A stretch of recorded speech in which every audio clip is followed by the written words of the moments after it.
ile ajali. Si ni wewe Yesu uliyeniponya katika ule ugonjwa. Si ni wewe Yesu uliyenibadilisha. Si ni wewe Yesu uliyenitoa kwenye mauti. Si ni wewe Yesu uliyenikatisha pamoja na wakuu. Si ni wewe Bwana uliyesema nitazidi katika nchi, maana umenifanyia nafasi kaskazini, kusini, magharibi, mashariki. Si ni wewe Yesu umesema unanifanya kuwa kitawi chororo. Si ni wewe Yesu ulimshika yule mjane. Si ni wewe Yesu ulikuwa baba wa yule yatima. Si ni wewe Bwana ulimuinua yule mwenye uhitaji. Ni wewe Yesu, ni wewe Yesu uliyesema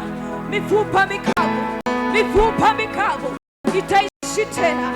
Maji ya mito yaliyo hai, maji ya mito yaliyo hai, mito ya maji yaliyo hai, mito ya maji yaliyo hai. Si ni wewe Yesu, si ni wewe Yesu, si ni wewe Yesu tunayekuabudu asubuhi ya leo. Ni wewe Yesu uliyeturehemia ukatuvusha. Si ni wewe Yesu ambaye haukuhesabu maovu yangu, maana ungehesabu ni nani angeweza kusimama? Ni nani angeweza kusimama? Hakuna. Tupungukiwa na utukufu, lakini ni wewe Yesu uliyekubali kuacha enzi na mamlaka kwa baba yangu.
yuko hapa, anapita kuganga mioyo, anapita kuinua, anapita kukumbusha, anapita kukurejeshea, anapita kukuinua. Wewe mwambie tu, wewe mwambie tu, wewe mwambie tu, ule moyo uliopondeka, ule moyo uliopondeka, ule moyo uliopondeka, moyo uliovunjika na kupondeka, amesema hata udharau, maana yuko, ahadi zake ni amina tena na kweli. Yuko hapa, yuko hapa. Usiache wingu likakupita, usiache ukapitwa, usiache ukapitwa. Sijui kama unajua, sijui kama unajua, sijui kama unajua, yuko hapa. Wewe mwambie tu, wewe mwambie tu kwa maneno ya kinywa chako, wewe mwambie tu, wewe mwambie. Kama ni ada, wewe mwambie tu. Kama ni ugonjwa, tumeona akiponya, akiyayusha vimbe, akitakasa ukimwi mahali hapa. Tumeona akiyayusha vimbe, akiyayusha vimbe, akirejesha vizazi kwa hata wasiokuwa na vizazi. Tuliona akirejesha, hakuna linalomshinda. Iwe ni kansa, iwe ni kansa, tuliona mahali hapa. Mungu wa the Well of Sanctuary, tuliona Mungu wa Rehoboth akifanya makubwa, akisema tutazidi katika nchi. Anamaanisha tutazidi katika nchi, kwa maana ametufanyia nafasi sawa sawa na neno alilompa mtumishi wake. Kaa hapo.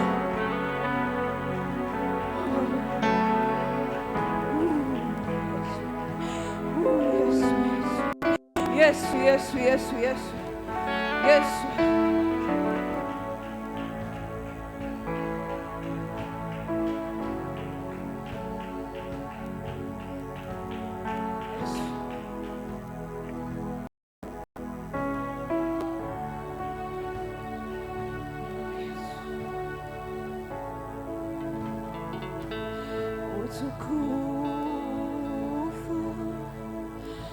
Utukufu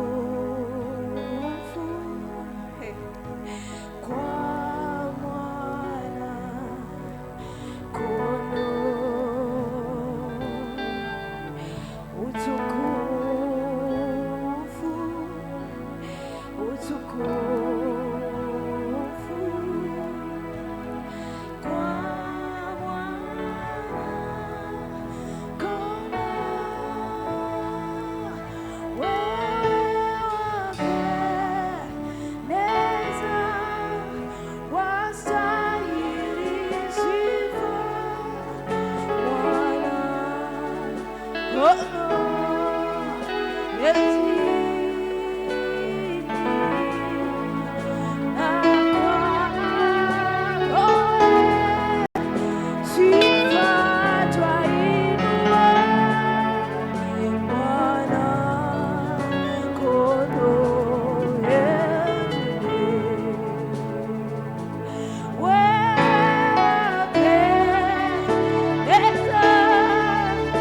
wasa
Makofi kwa mfalme wa mfalme.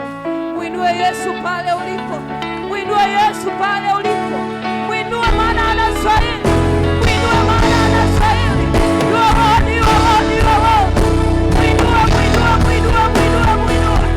Mwinue kwa maneno ya kinywa chako. Mwinue kwa maneno ya kinywa chako. Kwa maneno ya kinywa chako. Mwinue maana yeye anastahili. Mwinue. Bado hayatoshi. Kwa mfalme wa utukufu.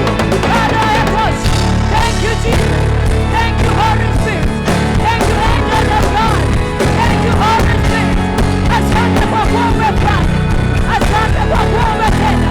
Sifa na utukufu unastahili peke yako. Sifa na utukufu unastahili peke yako.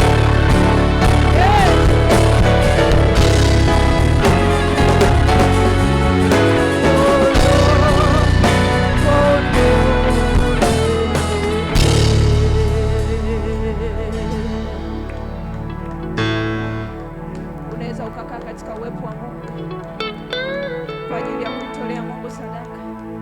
Katika uwepo huo huo, sadaka ni ibada kamili.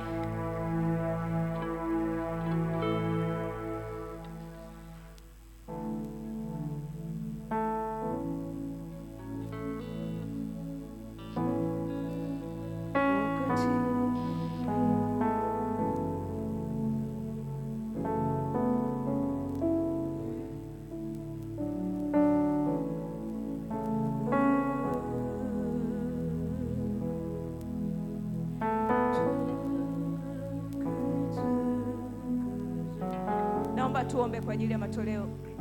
Bwana Yesu, tunasema asante kwa ajili ya muda huu na wakati kama huu. Asante Bwana, watoto wako wanaenda kukutolea dhabihu, wanaenda kutolea zaka, wanaenda kutolea sadaka za shukrani, wanaenda kutoa malimbuko yao. Bwana ukawabariki katika vikapu vyao, ukawabariki mashambani, watopako na waingiapo. Bwana usiwapungukie. Neema yako katika familia zao Bwana ikapate kuongezeka. Asante Bwana, maana utainua vipato vyao pale wanapotoa Bwana, walipopunguza wewe ukawaongeze kwa ajili ya ule utukufu wako Baba. Ukafanye zaidi na zaidi, maana umesema umetufanyia nafasi, nasi tutazidi katika nchi, katika kila eneo. Asante maana uchumi wao utazidi. Ukatizame matoleo yao Bwana, ukayapokee kwa ajili ya ule utukufu wako Baba. Tunaomba na kushukuru. Amen. Karibu mtolee Bwana.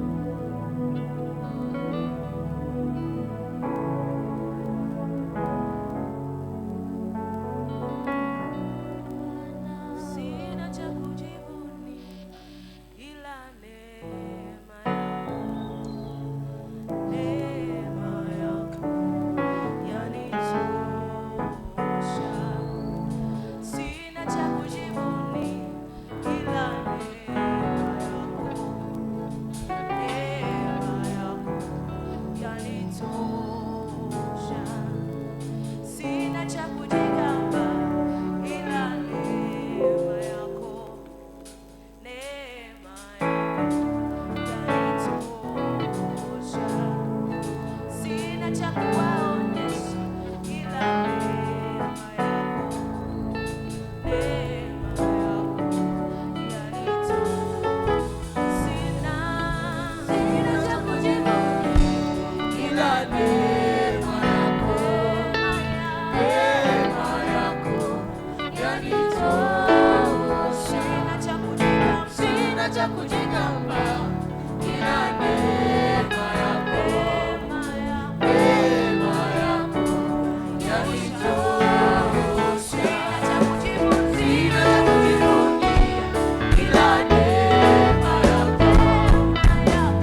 Yesu asifiwe sana. Salimia ile jirani yako, mwambie huyo mama aliyesimama hapo anakupenda sana. Guse tena, mwambie yule mama yule anakupenda sana. Lakini mguse tena, mwambie hata mimi nakupenda sana. Kweli unamwambia mtu unampenda huku unaangalia pembeni? Mguse, mwambie hata mimi nakupenda sana. Bwana Yesu asifiwe sana. Ninawasalimu katika jina la Yesu.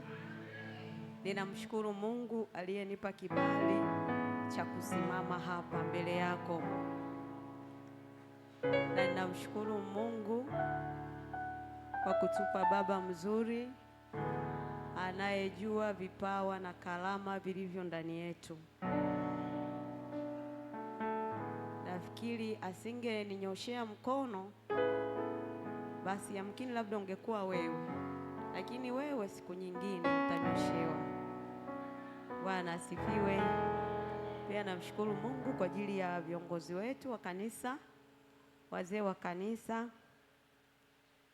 wachungaji wenzangu, lakini kuna viongozi wale mashemasi na hata kanisa zima. Maana nyie mkisema kwamba atukuta haki, mimi na mimi nitakaa chini pembeni. Bwana Yesu asifiwe. Haleluya. Naomba nisaidiwe hii maiki. Najua mnapoona mtoto hakika anasimama hapa inabidi mnatengeneza maiki. Hataki kuumia sana. Za kwenu za kiume zina nguvu, lakini sisi huwa yule kula nani? Asante mwanangu, kumbe unanisikia.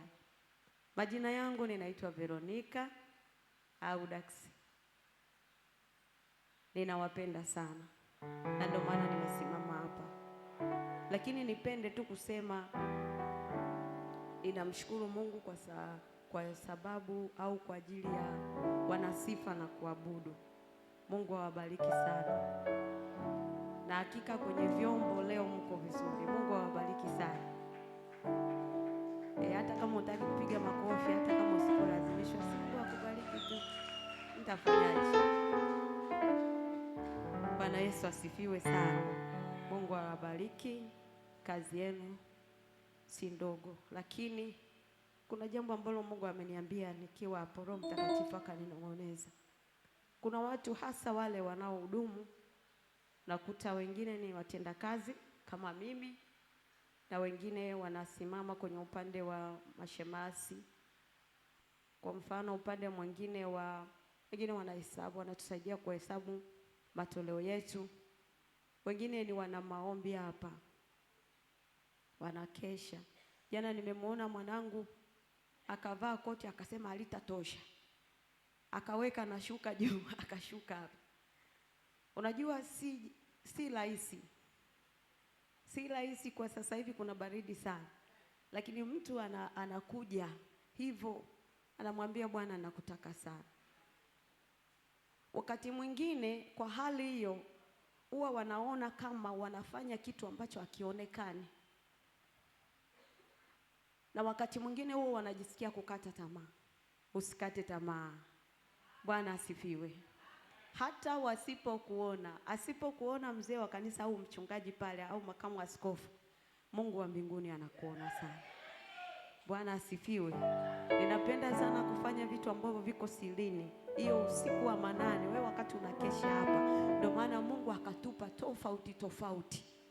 Bwana Yesu asifiwe. Wakati mwingine anaweza asije kukesha, lakini yeye akafanya jambo jingine ndani ya kanisa. Haleluya. Kwa hiyo Mungu akusaidie sana. Mimi huwa ninawaambia wana maombi kwamba hata wale watendakazi huwa natamani sana kile tunachokiombea kitokee ndani ya kanisa. Kitokee. Na hiyo ndo furaha yetu. Kwa hiyo hata kama unaona, kama siku moja mama mmoja akaniambia, yaani chochote nilichofanya hawajakiona. Hawajakiona. Ndiye hawajakiona kwa sababu ulifanya kwa ajili ya Bwana. Ukufanya kwa ajili ya mwanadamu. Bwana Yesu asifiwe sana. Kwa hiyo ufanye kwa ajili ya Mungu, na Mungu wa mbinguni atakuinulia mtu ambaye atakuwa anakutazama. Bwana Yesu asifiwe sana. Juzi wiki iliyopita wakati tunamaliza hapa ibada, nilijisikia vibaya sana. Kuna binti mmoja tunatumika naye akasema, ni nani anaweza akaninunulia dagaa? Unajua hili nigusa sana.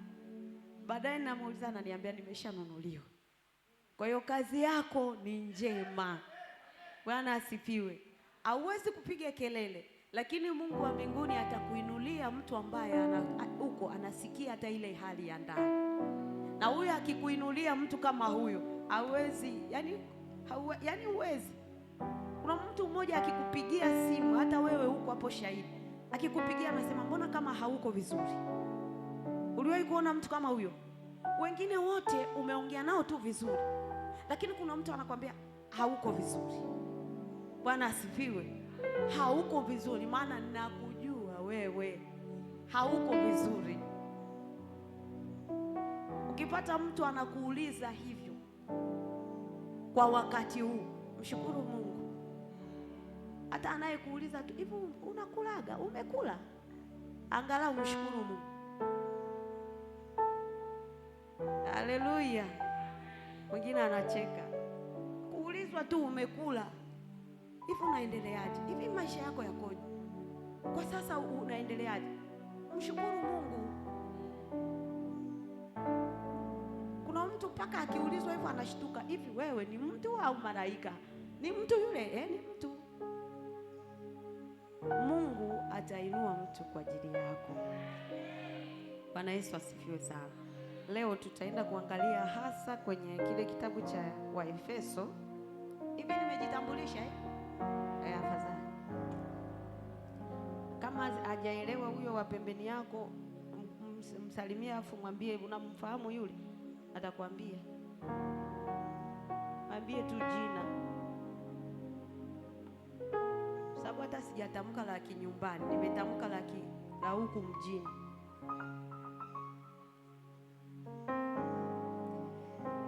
Waefeso 6. Waefeso ile sura ya 6. Tutaanza kusoma ule mstari wa 10 mpaka wa 18. Tutasoma maandiko marefu kidogo mwanangu. Msomaji, unaweza ukaona hata hii kusoma Biblia tu. Siku moja wiki iliyopita, sio wiki gani, tulikuwa tunarushiana maiki na Ema.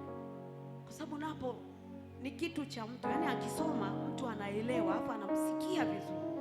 Sasa uje usome wewe, alafu huyu anayesoma, si wengine hata tunaweza tusionekane kwenye kamera, yeye mpaka wanakuja wanamulika, sijui huwa anaelewa na penyewe sijui huwa anaelewa.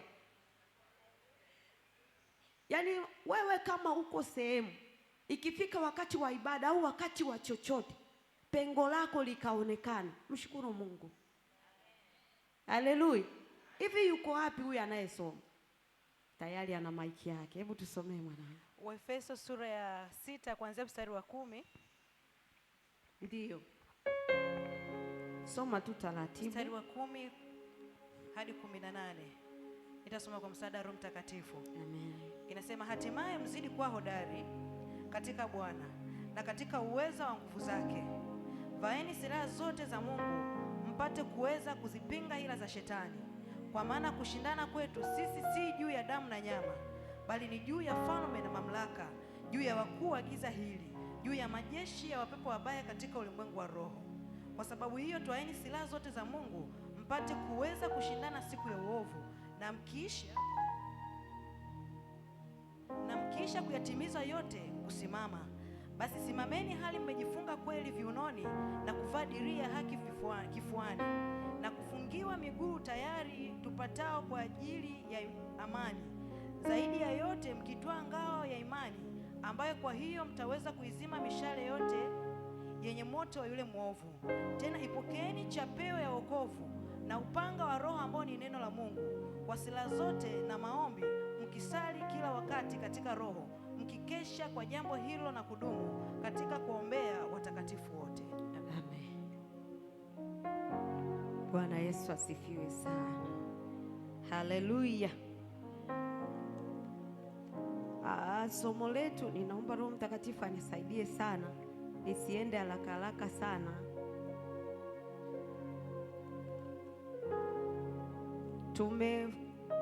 Tuko kwenye wakati wa kuvikwa, wakati wa kuvikwa, lakini kwenye wakati huo huo mwaka huu tuko kwenye eneo la nini? La nini? Urejesho.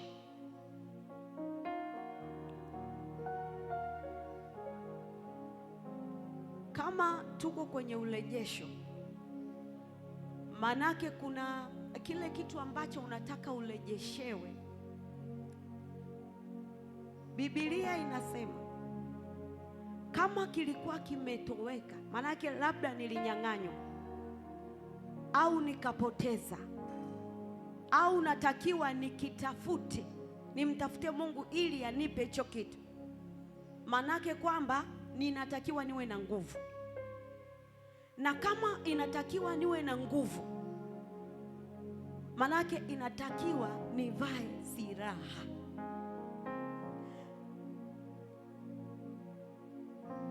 Somo linasema vaa silaha ili uchukue kilicho cha kwako.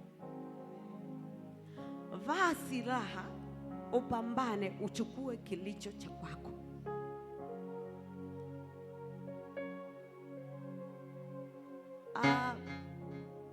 Neno la Mungu linasema hatimaye mzidi kuwa hodari. Yaani aliongea huko kote, baadaye akasema kwamba hatimaye mzidi kuwa hodari. Maana baada ya mambo yote, hatimaye mzidi kuwa hodari. Ili neno la Mungu uhodari,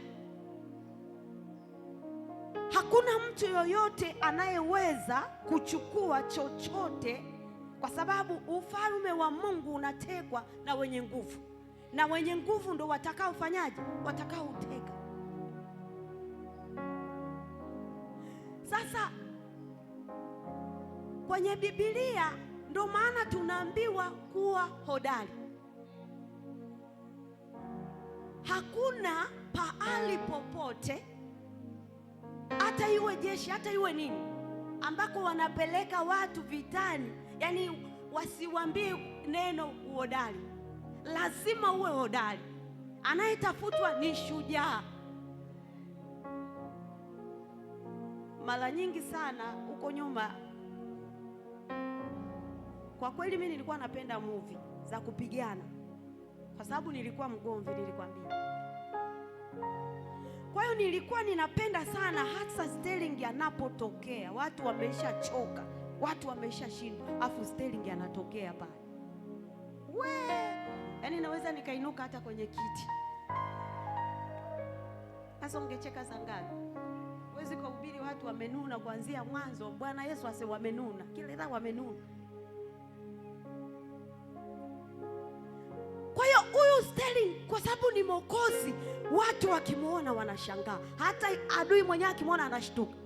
Lazima awe hodari, lazima awe shujaa, lazima awe ni mtu anayejiamini. Na utajiaminije kama unapokea? Na utajiaminije kama nimebeba, kama niko vizuri? Mtu aliye na silaha anajiamini. Wewe anajiamini, hata kwenye vichochoro vilivyoshindikana anakuwa ameiweka hapo, anapita pamba. Kileta shida tu kwanza, wakiona tu ule mguu wanakimbia. Hatimaye tuzidi kuwa hodari. Na hizi sio nguvu zile za kupigana, ni nguvu ya Mungu iliyoko ndani ya mtu. Mwambie jirani yako, ile nguvu ulionayo, ile nguvu ulionayo ndio kipimo cha kuchukua kile ulichonyang'anya. Sasa inategemea una nguvu kiasi gani na utachukua kiasi gani. Na ndio maana wengine wanaongelea vikubwa, wewe unaongeleaga vidogo vidogo. Nikaenda akanilipia nauli ya daradara nayo ni ya kushuhudia.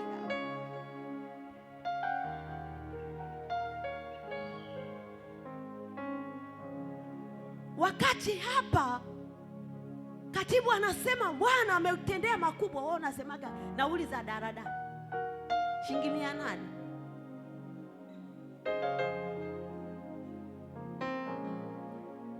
Kuna mambo makubwa ambayo Mungu anaweza kufanya mpaka wewe mwenyewe ukashangaa. Hayo ndo tunayataka kuyasikia hapa.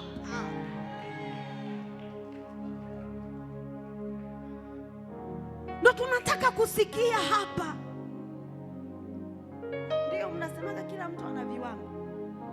Unajua, ngoja nikwambie, kuna siku nimewaza sana, nikasema kwa mfano mimi kweli nina nyumba, si mlikuja mkaikuta jamani, ni nyumba yangu kabisa hii.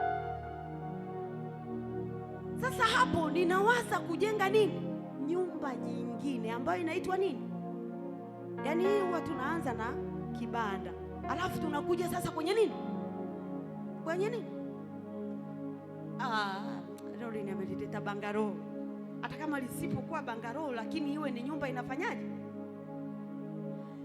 Sasa tatizo huwa tunamchanganya Mungu. Sema yaani mtu hata hauna hicho kibanda kama mimi nilicho nacho, alafu uwezo wako, unajua kuna mtu hata ukimwambia kwamba anakwambia kwamba ninajenga nyumba, mwezi mmoja au miezi miwili imeshaisha. Sasa mwenzangu na mimi ni wakutafuta kudunduliza, mara umecheza michezo mitano, mara nao wamekuzurumu, unang'ang'ana kule. Anza hiki kwanza ambacho unakiweza kwanza, alafu baadaye ingia hapo. Sasa huwa tunaanza na kile ambacho unafanyaje, unakiweza. Sasa kile unachokiweza katika ulimwengu wa roho, unapoenda kuchukua, unamwambia Bwana, ninataka hiki, ninataka hiki kwa uwezo ulio nao.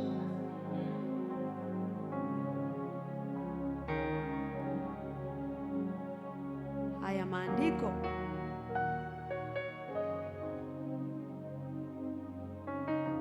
haya maneno huwa yanatutia moyo sana.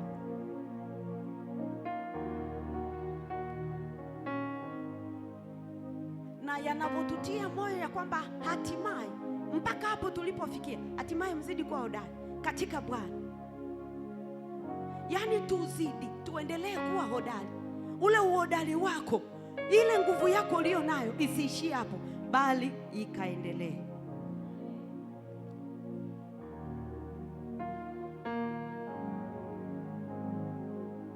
Kila mmoja anatakiwa kutunza ile nguvu kila inapoitwa leo. Kila mmoja anatakiwa kutunza ile nguvu aliyonayo. Ndio maana wengine unabeba vyuma, unafanya mazoezi, unafanya hiki, unafanya hivi. Lakini sisi tuliookoka, nguvu tunayoitafuta ni ya rohoni. Soma neno la Mungu, omba. Acha biashara wewe, Adrei, acha biashara ya kunitabiria mimi wakati mwenye hali inalewa mbaya jamani.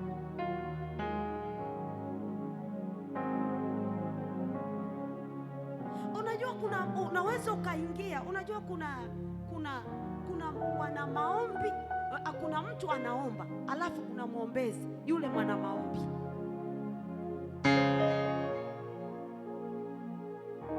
Kwa hiyo Mungu akusaidie kutunza kile ulicho nacho, asije mtu akakunyang'anya nguvu ulionayo. Muulize jirani yako, una nguvu kiasi gani? Basi la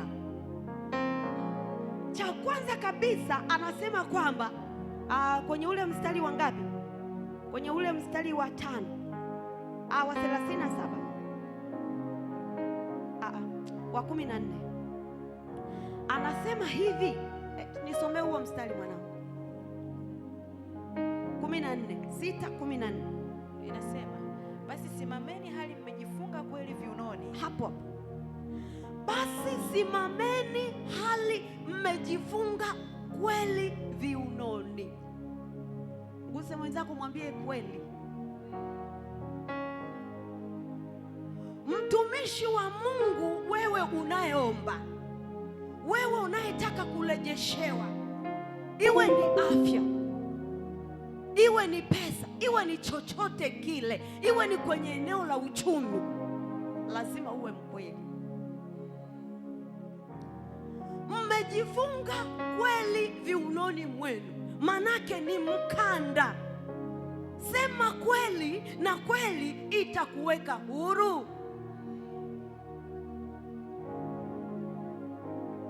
Mungu anapoangalia huyu mtu nimrejeshe upande gani, nimpe upande gani, nimvike kwa aina gani, anaona sio mkweli. Sio mkweli. Sio mkweli. Sema kweli siku zote. Ukitaka kupona, ukitaka kuinuka, sema kweli, na hiyo kweli itakuweka huru. Mtu anasema niko Bagamoyo, wakati amesimama hapo Ubungo, na huyu anayempigia yuko Ubungo, anamuona.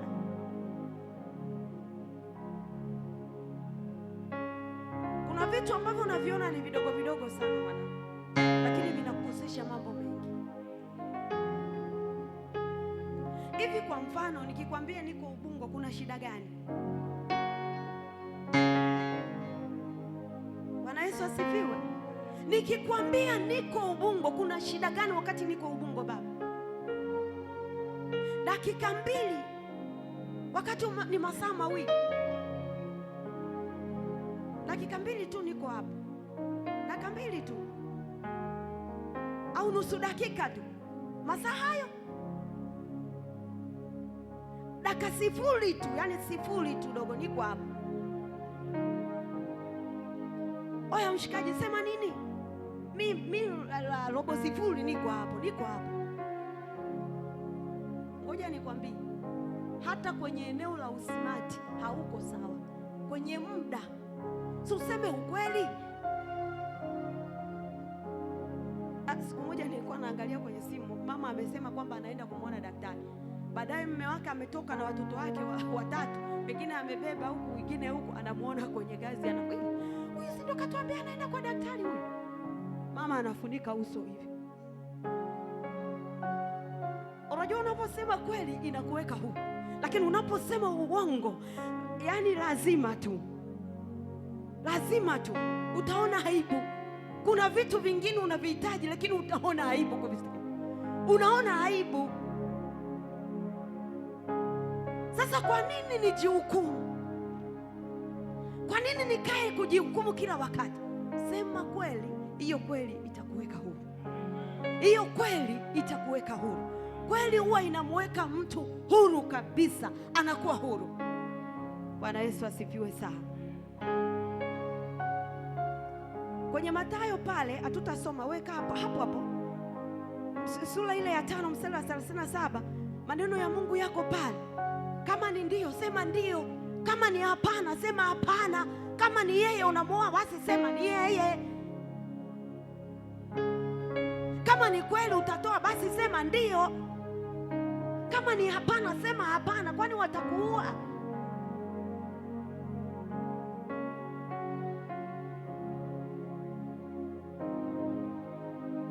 Bwana Yesu asifiwe sana. Sema ukweli ukuweke huru. Lakini jambo lingine la pili, siku zote tenda haki. Dirii ya haki kifuani mwetu. Tunaomba, tunaomngoja Bwana, tunaomtumikia kwa zaburi, tunaosimama mbele ya madhabahu. Tenda haki. Tena hii dirii ya haki haikukapo vifuani mwenu. Hizo ni silaha ambazo nakwambia, ambazo ziko kwenye Biblia. Vaa silaha. Ya kwanza kweli, ya pili dirii ya haki kifuani. Tenda haki. Haki inapopotea popote pa, mara nyingi sana huwa maisha yanaharibika sana ya watu wengi. ambao hawana mtu wa kuwatetea. Unaweza kukuta mtu anamfanya kazi, unamwambia unamtunzia hela. Kivipi unamtunzia hela? Wewe mbona au kusema bosi wako kule kazini au serikali kutunzia hizo hela? Mbona wewe unazishika? Haki inapopotea, hata kwenye familia, iwe kwenye watoto wetu, tenda haki kwa kila mtoto anayekuzunguka. Kwa mke wako tenda haki, kwa mume wako tenda haki, maana wewe si wa kawaida. Wewe umeokoka, wewe ni mwana wa Mungu. Kutenda haki ni silaha.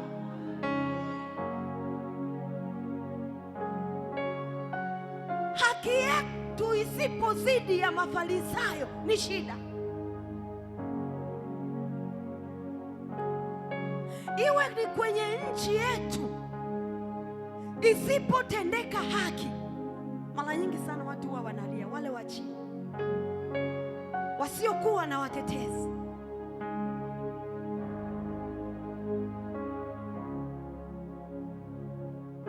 Na mtu anapolilia haki yake, na wewe kwa sababu uko juu, una pesa,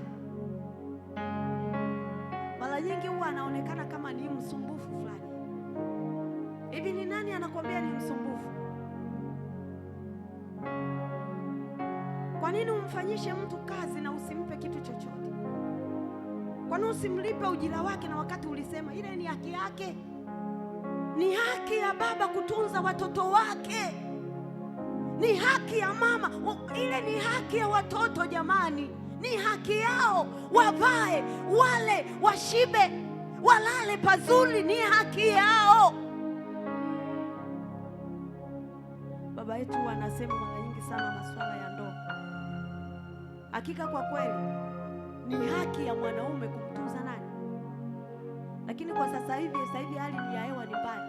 Mwanamke unakuta amevaa na suruali anapandisha huko, anakwambia na kati, sasa mguse mikono yake, ishafanana na ya kiume. Ngumi hii tu unalala kule.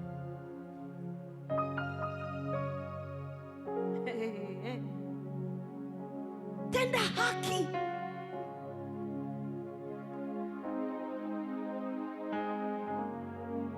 Kuna neno la Mungu moja linasema kwenye Biblia, mwenye haki sijui anafanyaje, lakini hakuna anayeangalia.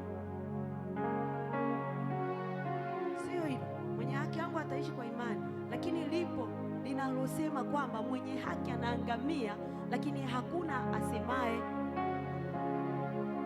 Hakuna. Watu wanalia, vilio vimetanda kila eneo. Wachungaji, wale watendakazi wao, hali ya hewa ni mbaya. Baba yangu, bora wewe unaye hata tutafuta, bora wewe unayetupa hata chakula, hata mavazi mtu anavaa. Lakini kuna watumishi wa Mungu, ninaongea kabisa nikiwa kama mchungaji, ninakwambia tenda haki. Wamejilimbikizia mali nyingi sana, lakini hawa wanaotenda kazi chini hao ni hatari. Anawaza atakula nini? Tena mwingine anamwambia kwamba wewe kakae kule ndani siku 40. Yeye hayupo kwenye hizo siku 40. Kumbuka, yeye hayumo. Kashangaa mchungaji wangu, baba yetu askofu, tunapanda naye kwenye mlima na mguu na nikasema awe mchungaji mwingine hapa, baadaye alale atume watu nenda. Yeye mko naye anapanda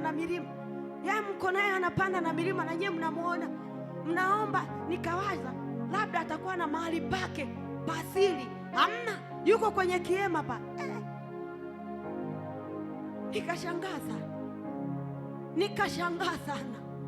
Nikashangaa sana. Mimi nataka nikwambie, tenda haki. Hao nao ni watumishi wa Mungu, hao nao wana familia zao, au nao wana watoto wao, au nao wana ndugu zao wanawaangalia. We baadaye ni kusema tu zimepatikana ngapi. Baba huwa anakuuliza zimepatikana ngapi. Saa hiyo hiyo nakwambia zimepatikana, tukae mezani hapo. Uendi mbali kwenye hilo eneo la kuhesabu. Nimehesabu miaka ya kutosha. Ndio maana mtu mimi namshauri kitu ananiona kama nataka kuingia kwenye madaraka yake au nataka kukaa mahali, namshangaga sana. Namshangaa.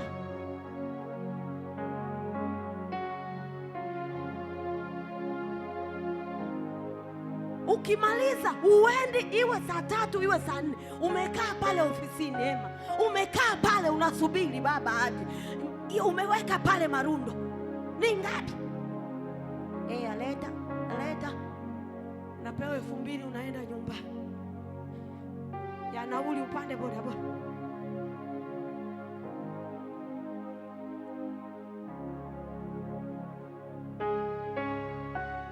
Sasa huyo mimi wakati mwingine huwa mnasema kwamba, hebu nishikie hivi baadaye utanipa.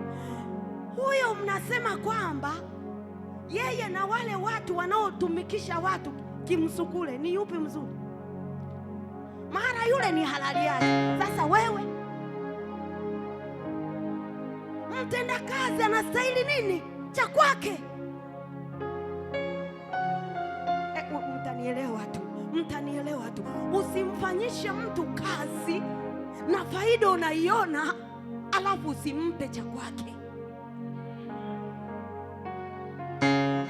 Iwe ni kanisani, iwe ni serikali, iwe ni nyumbani kwako, umeajiri mpe. Kama akili za kufanya kazi anazo kabisa, anafanya kazi kwa uweledi kabisa, afu unasema nitamtunzia. Unamtunzia kivipi? Unawatengenezea maisha gani unawatengenezea? Usimpatengeneze mwenyewe.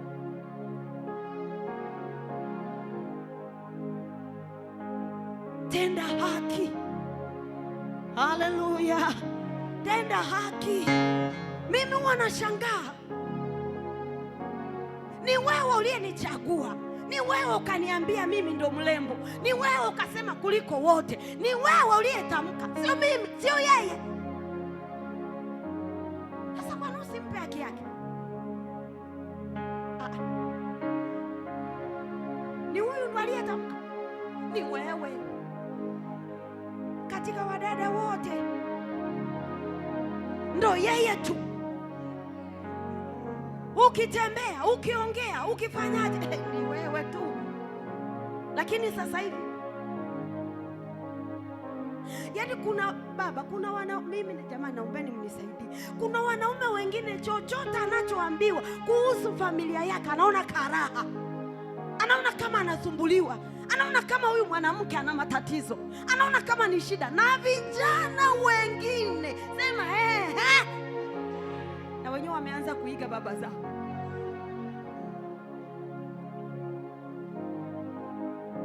Hata wewe ambaye unaniangalia, wewe unapoenda kumwambia binti kwamba hakika nataka nikuoe, hakika wewe ndio hivi, jipange vizuri, asije kaonekana ni mapungufu, wakati ni haki yake kupewa kila anachostahili. Yaani ni msumbufu, anatumia vibaya hela, anafanya hivi. Sasa wanawake siku hizi, ukisha tuambia tunatumia hela yako vibaya, waheri. Mwanamke mwenye akili anatumia vibaya. Si uniulize hiyo ni shilingi ngapi anayotumia vibaya? Amenipa 2000, wewe 5000.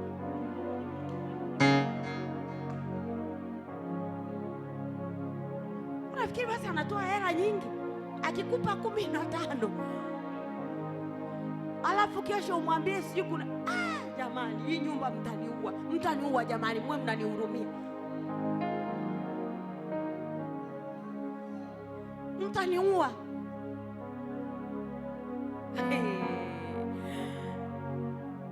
Wababa mpo, mtaniua.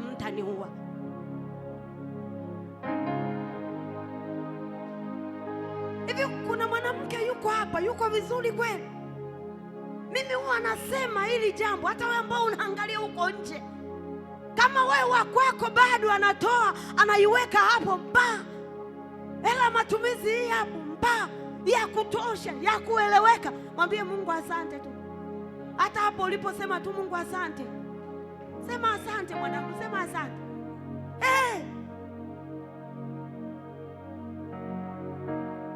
Baba, mbona leo umeondoka hivyo vipi? Tengenezeni mazingira. Tengeneze mazingira aje? Sasa hivi unaweza ukatembea ukatengeneza mazingira bila hela. Guse mwenzako, haki lazima itendeke. Haki isipotendeka, nchi huwa inaharibika, familia huwa zinaharibika. Unajua, kwa sababu hautendi haki, yule mtu anatafuta kwingine ili atengeneze mazingira ya kuishi kwake. Fujo huwa zinaanza kuja, iwe ndani ya nchi, iwe ndani ya nini, iwe ndani ya kanisa. Haki isipotendeka popote pale, lazima huwa kuna fujo, kuna magomvi ya hapa na pale, kuna vikundi vya hapa na pale. Silaha namba 2, tenda haki mwanangu. Unaweza utokapata ni kiwanda, iwe ni chochote kile, fanya haki. Wale watu watakupenda na watakuheshimu wewe.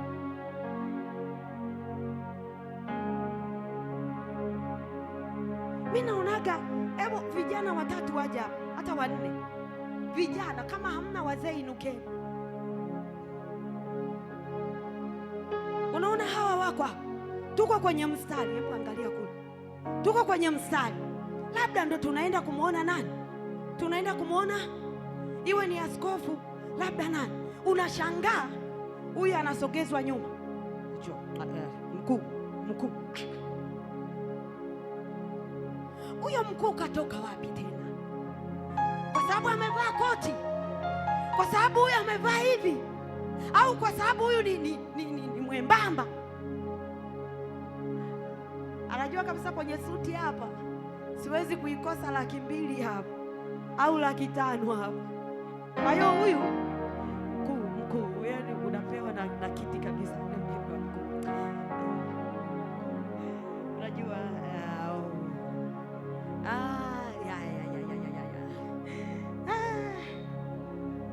sasa huyu anaendelea kusimama, atasimama huyo mkuu, baadaye ya kuongelea kile kilicho, hata madaktari si Mungu hapo tena, mnisikie kabisa.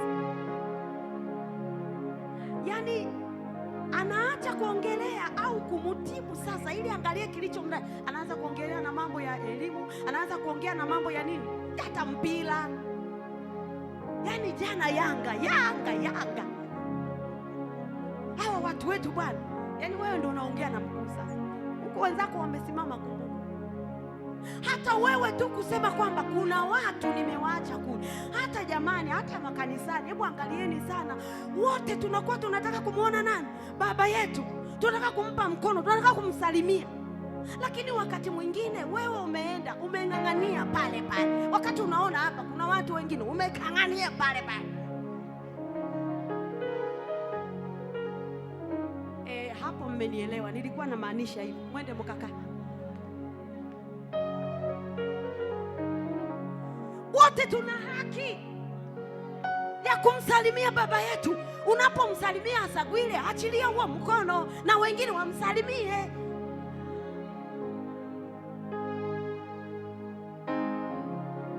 Tenda haki siku zote. Mwenye haki huwa anastawi. Ukisoma kwenye ile Zaburi 92 mstari wa 12, mwenye haki huwa anastawi. Sijakwambia yani wewe baki pale pale. Mwenye haki huwa anastawi, lakini kidogo cha mwenye haki chafaa sana. Lakini unaenda kuiangalia Zaburi 37:16, ukiwa mwenye haki hata uwe na kidogo kinafaa sana. Mwambie jirani yako kinafaa sana. Kidogo cha mwenye haki kinafaa sana.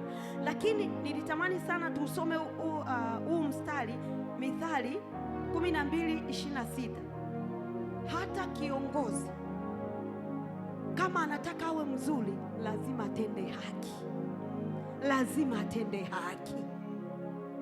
Haleluya! Umeupata? Soma tu afu tutarudi. Mithali 12:26, mwenye haki ni kiongozi cha mwenzake, bali njia wasio haki huwakosesha. Njia wasio haki huwakosesha. Mwenye haki ni kiongozi wa mwenzake, maana Mungu anajua kabisa kwamba huyu atafanya haki, na ndo maana ninarudi kwa baba, huwa anasema kwamba unashuhudia umepata milioni za kutosha,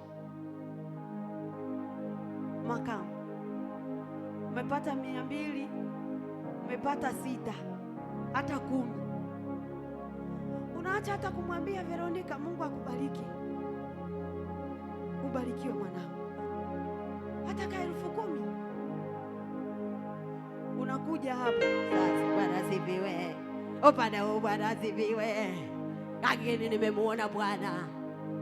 Unashuhudia, wanakuangalia. Kimaliza hapo anakuambia amina, amina. Baadaye ukitaka, kuna mtu nyuma anakuwa ameweka tu hivi, lakini kile kitu, yani kile kitu ambacho baba anakisema, mimi huwa nakipenda sana.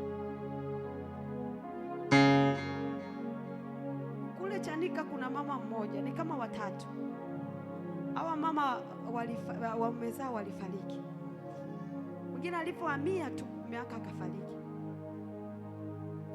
Kwa hiyo chochote nitakachopata au nikatoa au nikapewa, kila ambacho kinagawanyika mara nyingi huwa namwambia Mungu, ngoja nifanye. Hasa baba anaposema, yani ndo anachochea kwa nguvu zote. Kama nimepewa hii kilo, manake nikiigawanya hapa nikampa, Mungu atanipa nyingine.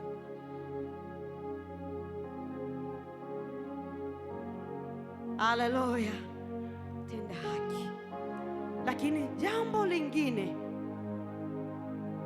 endelea huo mstari hapo chini mwanangu, ule ulikuwa wa 10 na ngapi?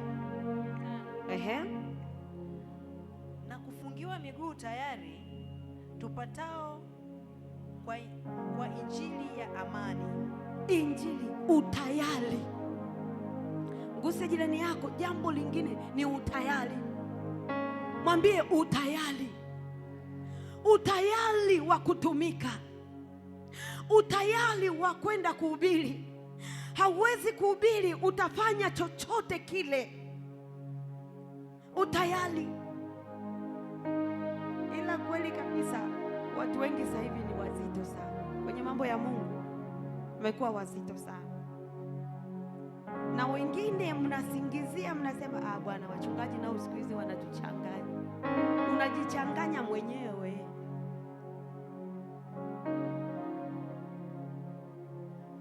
Kama mchungaji wako anakuhubiri neno ambalo haliko kwenye Biblia, huyo ndo anakuchanganya.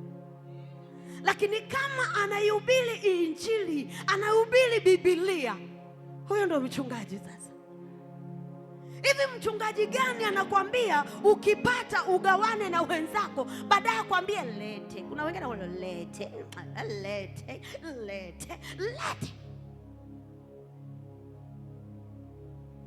Sasa najiuliza, haya matumbo hayashibaki?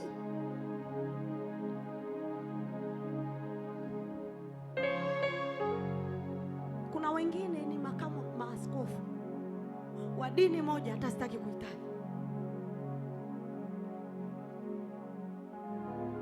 Mama akasikia kwamba mchungaji msaidizi amekatiwa kiwanja na mshirika, akati hapa nilishasikia na ni vingi tu kwamba anakatiwa na anajenga kabisa.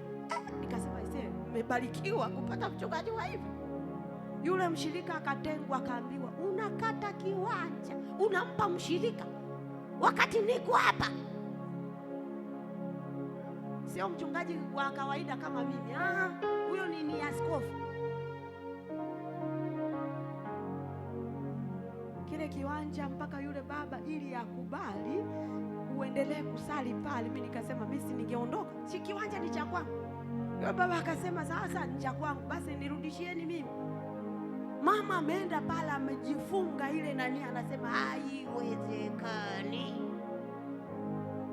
Baba jasho limemtoka, askofu, haiwezekani. Mmepata wapi ukali?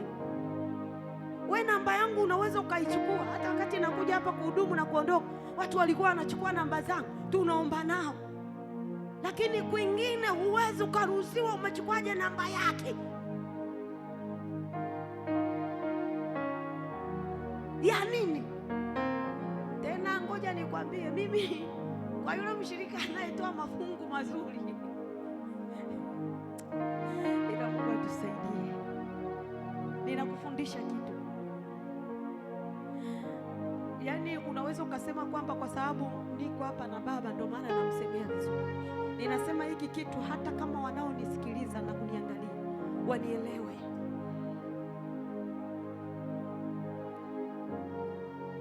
Wanielewe. Hivi ni sahihi kile kweli unachokifanya? Akagoma akasema hapana, nilifanya hivi kwa ajili ya huyu. Niliona atahangaika na yuko kwenye chumba kimoja, watoto 4, ataishije? Akasema haiwezekani. Wakabeba. Akarudisha baba nini, akaandika pale ili amani iwepo. Lakini baada ya miaka 3 akatoka pale akasema haiwezekani. Mimi hiki kiwanja kinanisuta. Nampa huyu mchungaji na mimi nahama. Nitaka kuongelea hapo kwa hata wale wachungaji ambao unakuta washirika wao labda anatoa mafungu ya 10 mazuri, ni yule ambaye jicho la mchungaji linamwangalia. Yaani siku hizi tumeacha kumwangalia Mungu, tunamwangalia wewe. Mchungaji ananiona ninasalimiana naye hivi mara 2 tena tunacheka naye tunakana, huyu Anania sio mzuri, huyu Anania sio mzuri, huyu Anania sio mzuri. Anakusogeza mbali na yule mtu ili tusiwe karibu naye. Sisi wenyewe watumishi wa Mungu mara nyingi huwa tunawaondolea watu hata utayari ule wa kusimama na sisi kwa sababu ya vituko tunavyovifanya.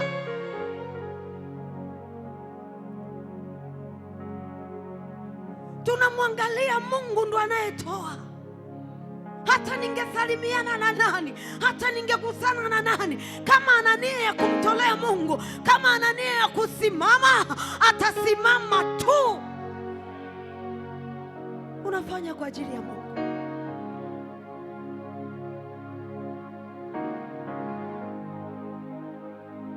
Watu hapa wanajisikia tu kufanya kwa ajili, wako tayari kunena na mchungaji.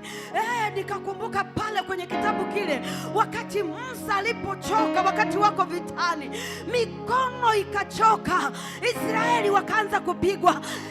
wakaanza kupigwa, lakini walipogundua hiyo siri, wakamuinua mikono. Walipomuinua haikusimama.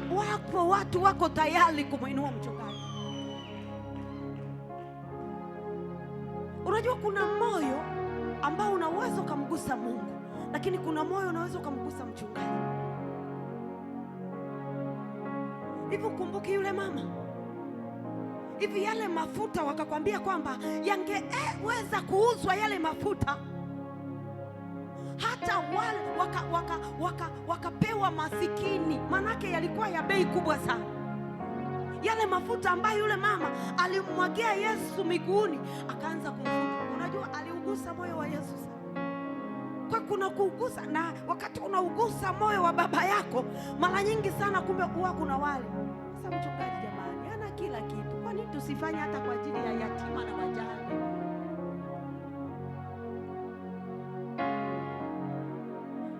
Unapogusa moyo wa baba yako hawezi kukusahau. Na ndio maana unakuta wakati mwingine anakutafuta. Kuna watu hapa mlikuwa karibu sana na baba, lakini unajishangaa tu, unaenda mbali, unaenda mbali, unaenda mbali. Jina lako lilikuwa aishi siku hata bila kutajwa, lakini sasa hivi unashangaa unaenda mbali tu. Ni nini kinakupeleka mbali? Yapo maneno ya watu wavunjao moyo, wapo watu wanaokuchosha.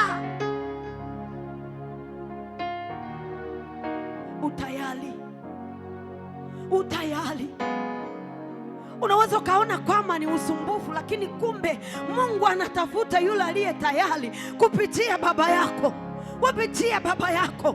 Je, nikimuita akiitwa na huyu mtumishi wangu atakubali? Wewe unasema hapana, huyo ni yeye tu na usumbufu wake. Kumbe ilikuwa ni sauti ya Mungu anakuita. Utayari, vaa silaha ya utayari. Utayari, niko tayari. Daudi akasema asizimie mtu moyo, niko tayari kwenda kupambana na huyu. Wakati mwingine hatutatangazia kanisa, wewe utasema niko tayari, nitafanya, nitaitoa hiyo hela, nitaitoa.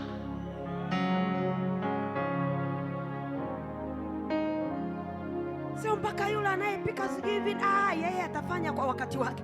Lakini mwambie baba, ngoja nikwambie, mimi niko tayari, niko hapa Bwana, nitume, niko hapa, nitume, niko hapa, nitume. Unajua nina mambo mengi sana. Kama una mambo mengi sana, wewe lete tu huku. Watenda kazi tupo wengi hapa, tutatumwa, tutaenda, ila utayari wako Mungu ameuona.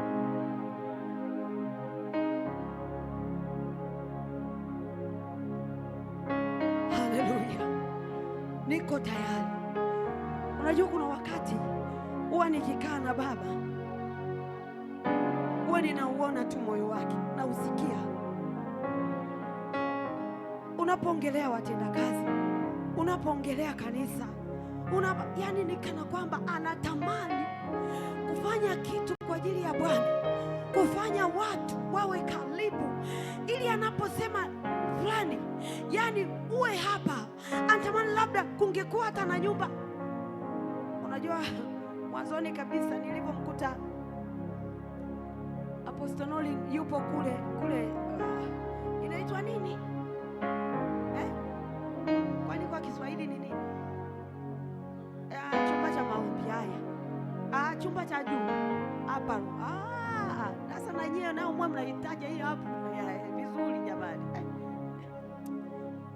Nataja kizungu kabisa, Kiingereza kabisa, wakati wengine hapa tunaongea kizungu. Sawa. Chumba cha maombi, chumba cha juu cha maombi hapa. Wakati yuko pale, ninamkuta pale. Unajua sijui nilijisikiaje.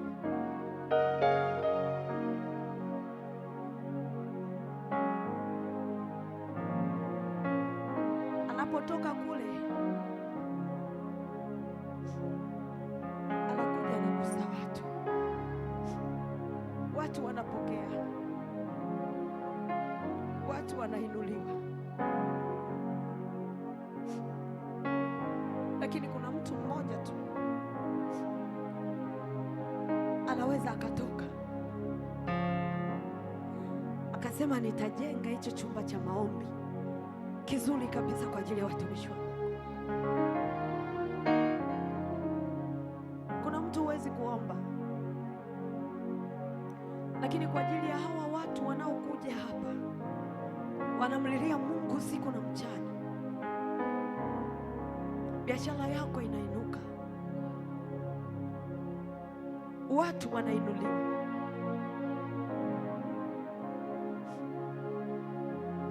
Mimi naamini kabisa Mungu wakati huu anaongea na mtu. Haiwezekani. Roho Mtakatifu nitie.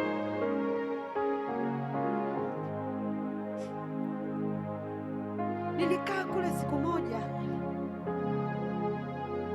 niliwaza sana. Chumba kimoja tu, sio kwa sababu unataka uonekane, lakini lakini ninaamini Daudi yeye aliwaza kutengeneza madhabahu, lakini ninaamini katika wewe Mungu anaweza akakutumia kwa kitu hicho kimoja. Ninaamini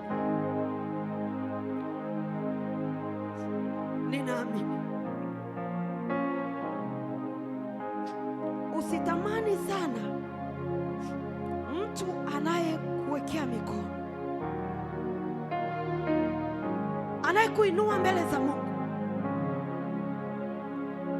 anayesimama mbele zako.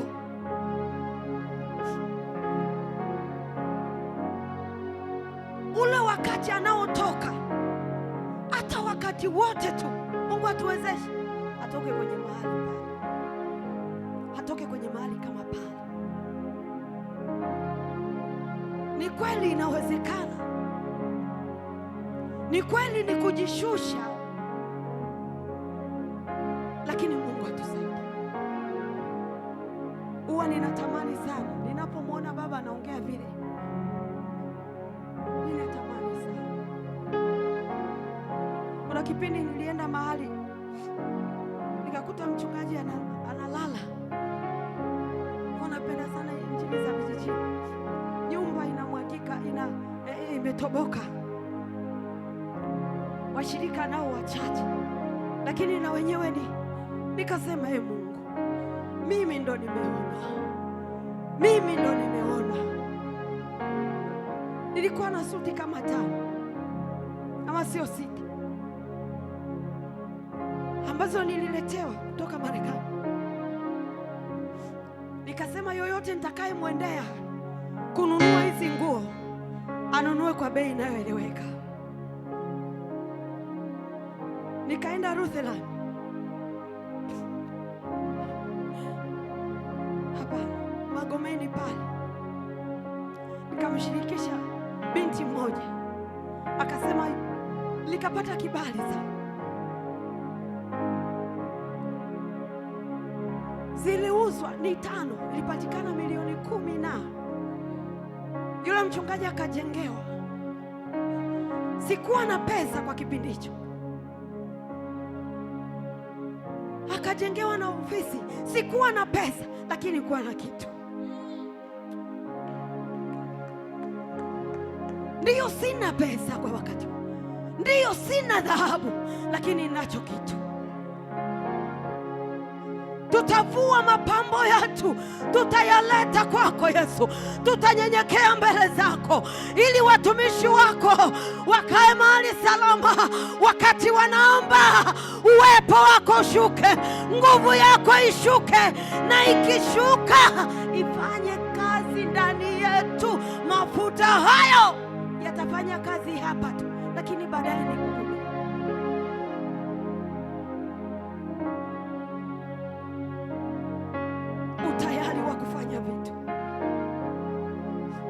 Wakati mwingine huwa nawaona watu pamoja na majumba waliojenga, pamoja na nyumba niliyojenga, pamoja na hiki na hiki, lakini bado katika kule kuhangaika, katika kule kutafuta, katika kule kufanya hivi, bado tutaviacha hapa,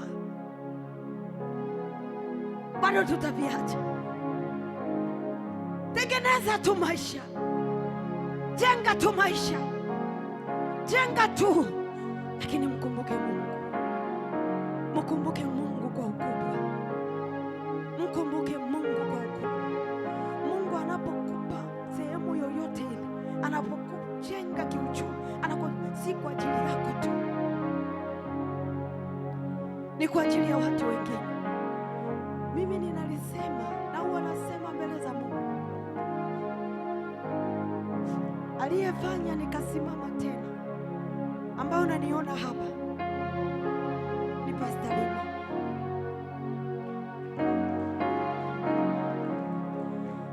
Aliyenielewa ni yeye.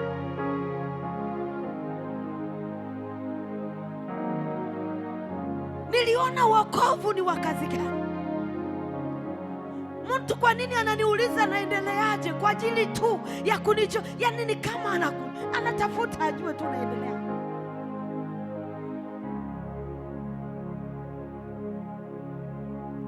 Lakini yeye hakuangalia hayo, alinisimamisha tena.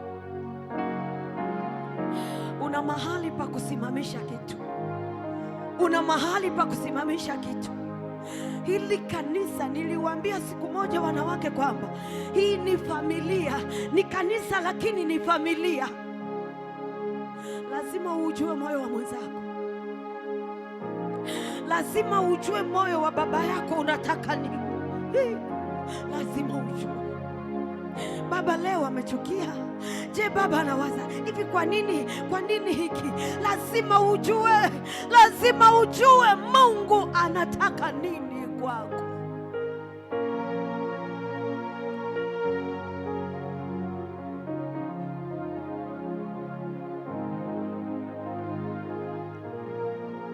Lazima ujue. Utayari. Anawaza kwa ajili ya kujenga, anawaza kwa ajili ya kununua, ndio kwa ajili ya watoto, ndio kwa ajili ya ulinzi wa nani, ndio kwa ajili, lakini Mungu umewekeza nini kwake? Utayari. Utayari huo unamfanya mtu apokee. Utayari huo unamtoa mtu mahali kwenda eneo lingine, unamtoa mtu kwenda eneo lingine. Wakati Mungu anaongea na mimi kuhusu hili jambo, nikasikia ndio. Wakati unarejeshewa, wakati tunarejeshewa, tunawaza nini kwa ajili ya Mungu? Tunawaza nini kwa ajili ya Mungu? Jana nikajisikia vibaya wakati tunaangalia pale taarifa ya habari. Kuna watu majengo yote waliojenga yamebomoka. Sio ni nchi gani huko, hata sitaki kukumbuka. Hawana mahali hata pa kanyaga. Waende kwa nani kama sio kwa Mungu tu?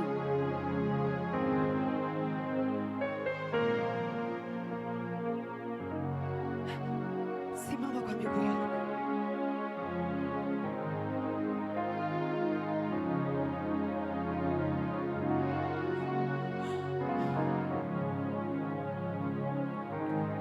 Ni kujitafakari tu.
Inua tu mikono yako,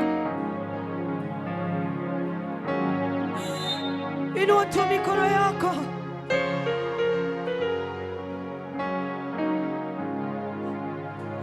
Inua tu mikono yako wakati ukiutafakari ukuu wa Mungu. Ana haja nawe. Ndiyo Bwana, ndiyo Bwana, ndiyo Bwana. Yes, ndiyo Bwana. Nishasema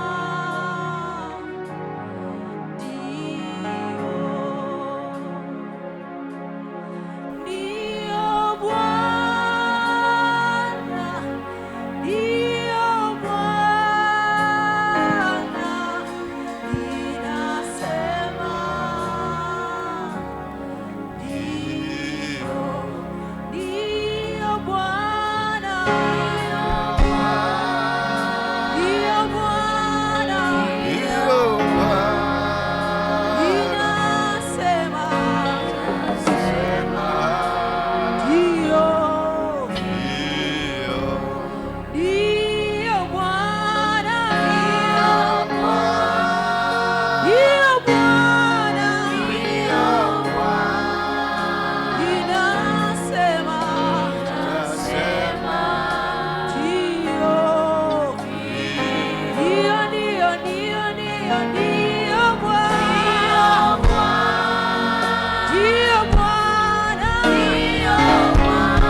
tayari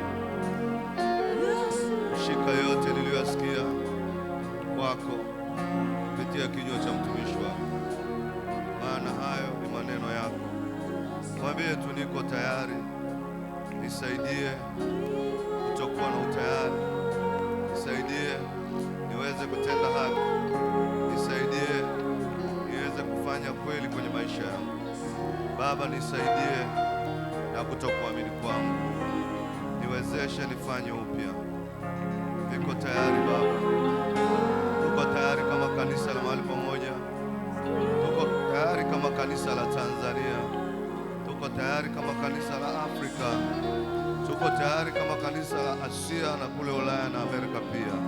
Tufinyange upya kama yule mfinyanzi ulimtuma yule mtumishi wako kwenye nyumba ya mfinyanzi. Bwana, tufinyange zaidi na zaidi. Tuko tayari katika jina la Yesu Kristo, na wote tuseme amen. Amen. Mpe Bwana Yesu makofi. Hata pale ulipo, salimia jirani yako, mwambie ninaamini amekuelea hayo. Mwambie basi nikuone, mwambie naamini amekuelea. Yaani amekushika, yaani amekujaa, yaani amenisaidia. Amen. Mungu akubariki sana mtumishi wa Mungu. Nilikuwa nawaza nisingekuja kwenye ibada, lakini nikaambiwa nenda. Nasema nilikuwa nimewaza kabisa kupumzika kwa sababu nilikuwa nasikia flu kali. Lakini flu haiwezi kunizuia nisije kwenye hema la Bwana. Amen. Mungu awabariki sana kwa kuja kwako kwenye ibada. Mungu akukumbuke. Akukumbuke wewe na uzao wako. Na mawazo ya moyo wako yaangazie nuru, yathibitike kwako. Amen. Amina. Kama inauzwa pia hiyo amina. Japokuwa wengine si wanafundisha wanatoa wapi kusema amina ni dhambi. Sijui wanaitoa wapi. Lakini mimi najua maana ya amina ni kwamba na iwe hivyo. Hebu sema amina.